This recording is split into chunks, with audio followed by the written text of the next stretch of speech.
So the experiment is analysis of rotation, vibration, absorption spectra, and the aim is to estimate the intermolecular separation in the vibrational state. The diatomic molecule that we are taking is HBr, that is hydrogen bromide.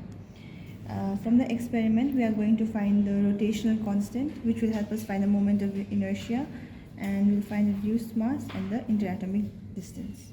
So this is the absorption spectra that we'll be using. So the first step, it is to find the distance from this origin, that is 0, to each point, that is 2700, 2600, and 2500 and 2400.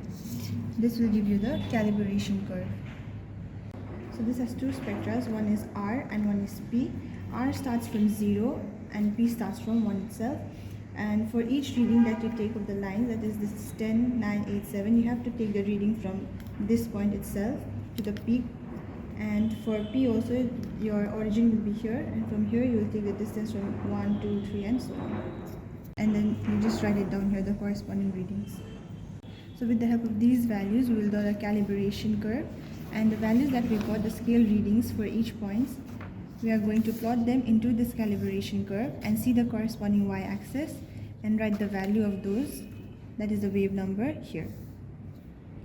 So from the curve, we will get the value of mu rj and mu pj. Mu pj 0 is equal, it will be empty because there is no zeroth value for p. And then for this column, we are going to subtract vpj, mu pj with it. For this column, we are going to subtract mu pj with mu rj, and we will get the corresponding values. And for this one, it is mu rj minus mu p j plus 2. So if you are taking j is equals to 0, you need to subtract mu p2 with this, and you will get the value here. And 2j plus 1 and 2j plus 3 will be constant for everyone. It will be the same values as this.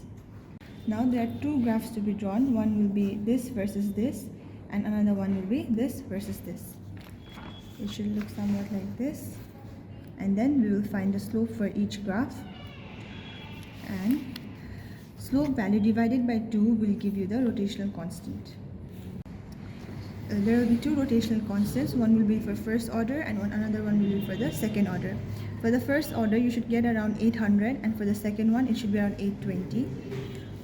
Then we substitute the rotational constant values in this formula. Since we are getting two rotational constants, we will get two moment of inertia and two interatomic distances.